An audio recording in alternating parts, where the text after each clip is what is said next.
Hola queridos amigos y amigas, ¿cómo están? Bienvenidos a esta cápsula que vamos a tener de una serie de breves cápsulas sobre diferentes temas, más que nada temas cotidianos, temas que ustedes por supuesto también nos van a pedir.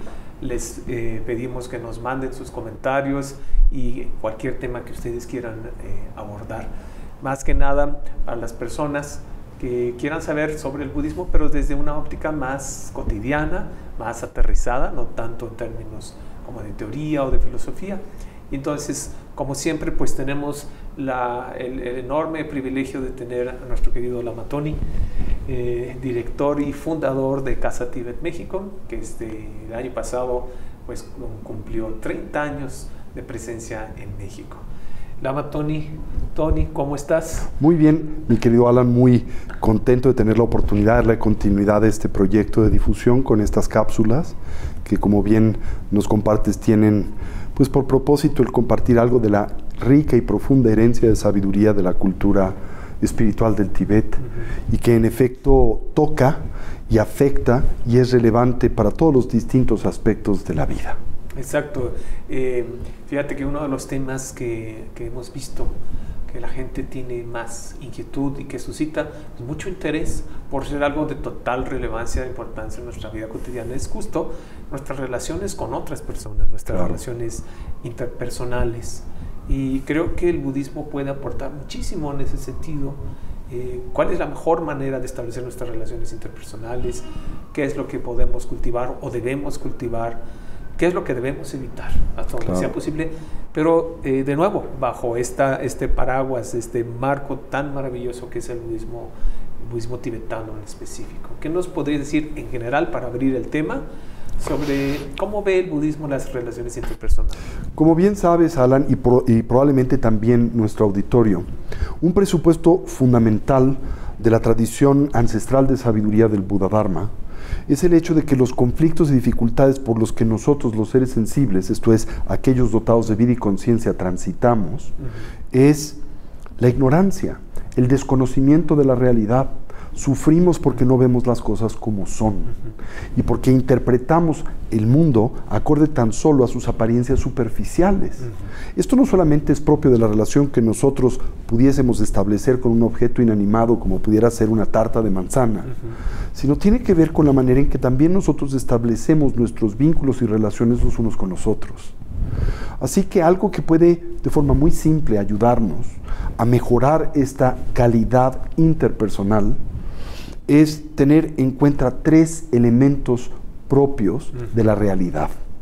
El primero de los mismos es el hecho de que todo y todos existimos en movimiento. Somos un flujo de transformaciones. Nada y nadie es estático. Por lo tanto, nada y nadie existe tan solo de una sola forma, sino que todos tenemos por naturaleza muchas diferentes dimensiones y estamos sujetos a muchas diferentes influencias. Así que este es un primer elemento que nos puede ayudar enormemente a mejorar nuestra relación con otros y cultivar un sentido de tolerancia y paciencia hacia los mismos.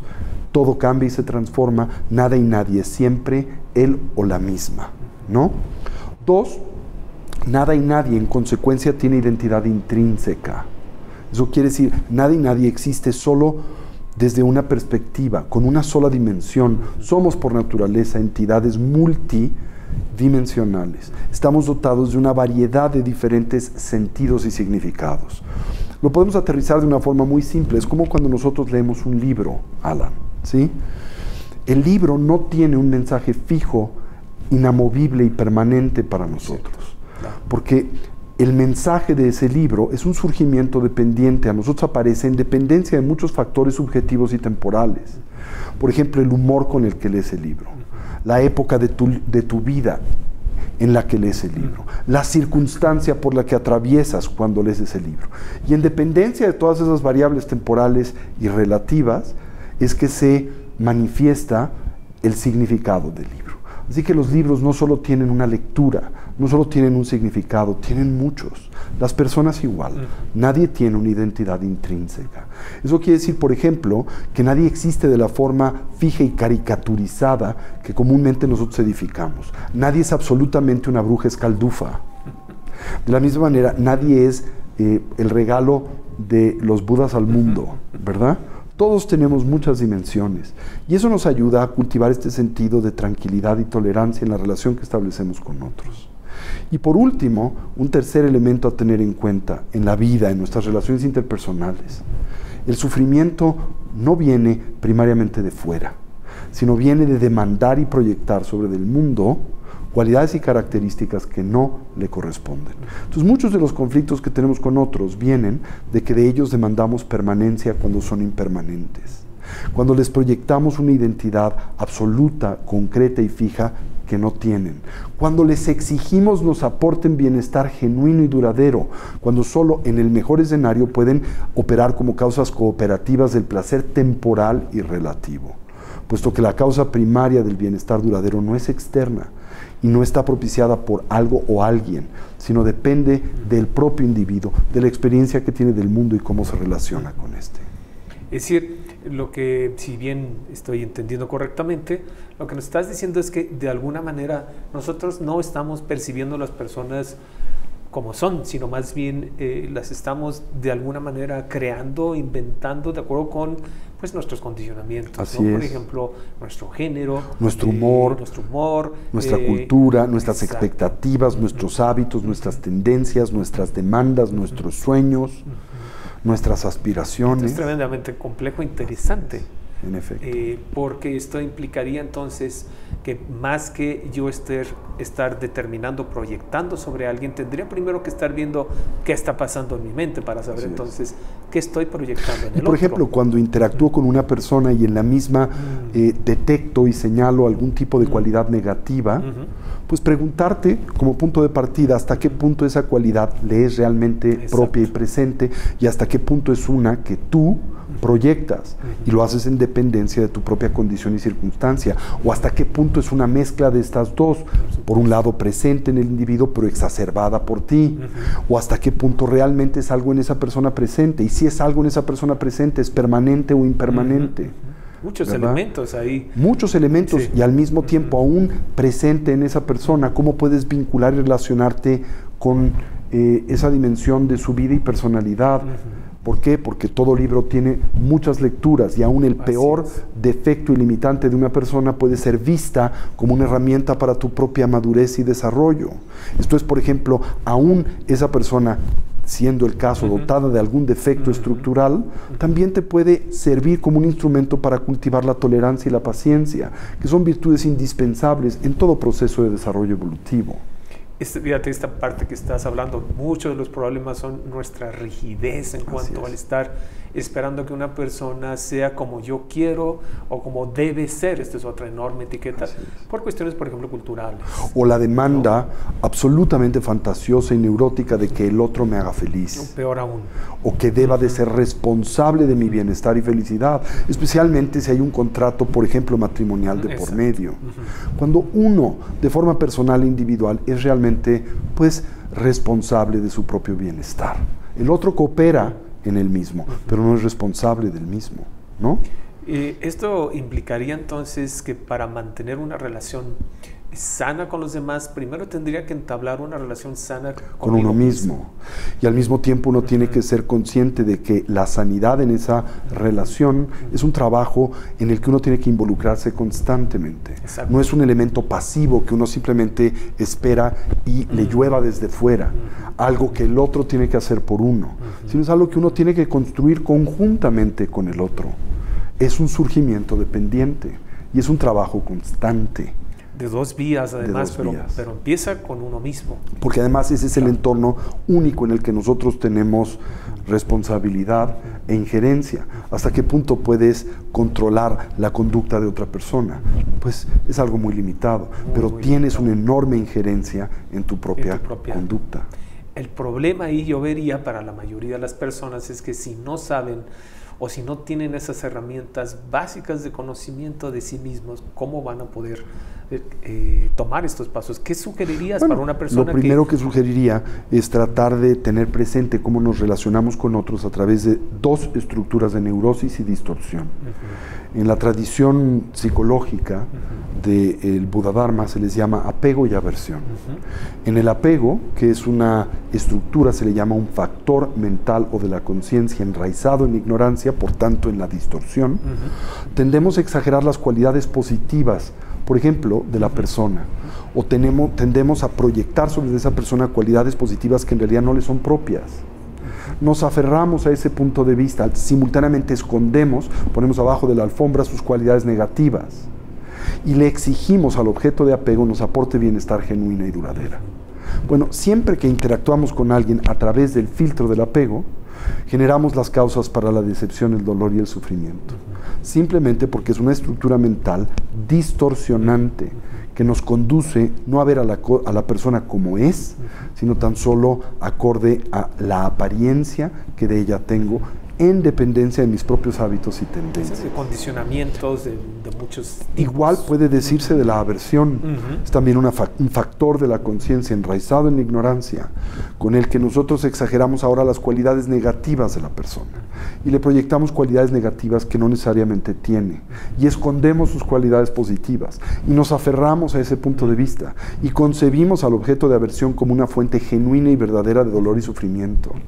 Cuando, bueno, puede ser una causa cooperativa del mismo, pero no es la causa sustancial, siendo esta siempre interna. Es la propia mente, es la propia interpretación del individuo la que es realmente responsable de la experiencia por la que transitamos. Por supuesto. Entonces, tener esto en mente en la vida cotidiana, ¿verdad? Me estoy relacionando con esta persona con apego, me estoy relacionando con esta persona con aversión, con hostilidad, con agresión, y si estoy haciendo esto, estoy pues edificando las causas de mi propio dolor, sufrimiento e insatisfacción. Y esto no es necesario. Puedo también vincularme con el otro con desapego, que no es indiferencia, sino simplemente no apego. Puedo no exagerar sus cualidades positivas. Puedo no proyectarle cualidades positivas que no tiene o tuvo. Puedo también abrazar sus cualidades negativas y puedo ver a esta persona realistamente tal cual es y no simplemente como aparece al filtro de mis necesidades y expectativas.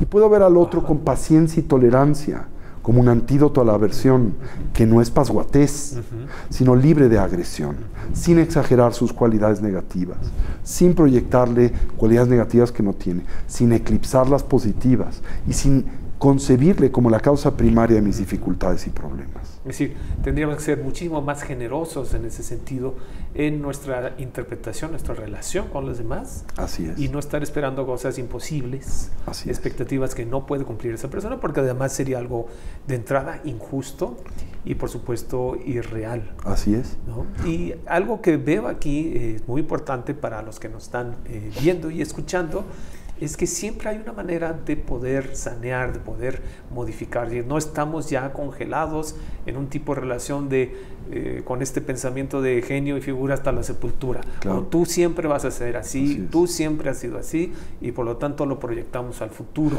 Así es, porque en realidad nada y nadie es para siempre. Y vuelvo a insistir en este elemento primario de sabiduría. Todo cambia y se transforma momento a momento, instante a instante.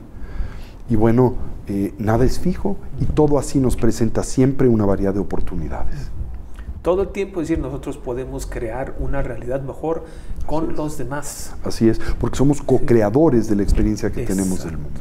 Y no ver a los demás como obstáculos para, por ejemplo, alguien podría pensar, es que mi pareja pues me impide desarrollar un trabajo espiritual más profundo porque estoy apegado a esta persona. Entonces, por lo tanto, podemos caer en el extremo de no solamente la indiferencia, sino inclusive el rechazo. Así es. Creo que sería bueno para nuestros queridos amigos y amigas que hicieras muy claro esta distinción entre el no apego y el amor o el verdadero amor. ¿Cómo se definiría el verdadero desde la amor perspectiva budista, precisamente este es un tema central, el tratar de diferenciar el amor del apego, el hacer patente que el apego no es amor y el amor no es apego. El apego es una aflicción mental y emocional que impulsa al individuo a la distorsión cognitiva y por lo tanto genera las causas de la decepción, el dolor y el sufrimiento.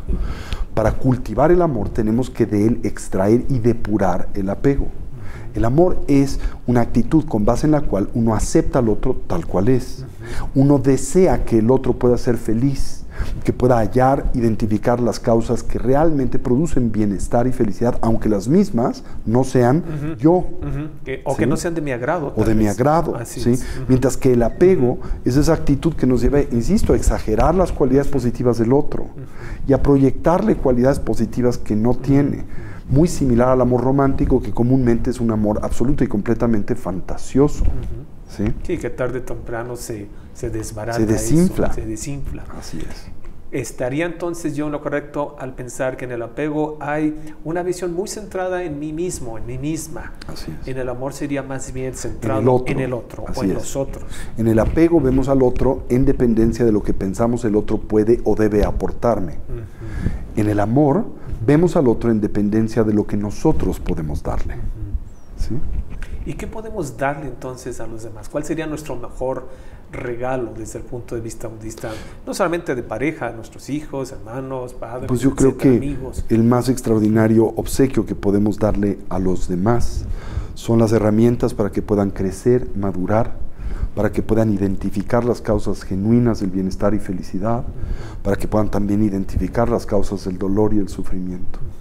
Y como bien decía Santo Tomás de Aquino, nadie da lo que no tiene.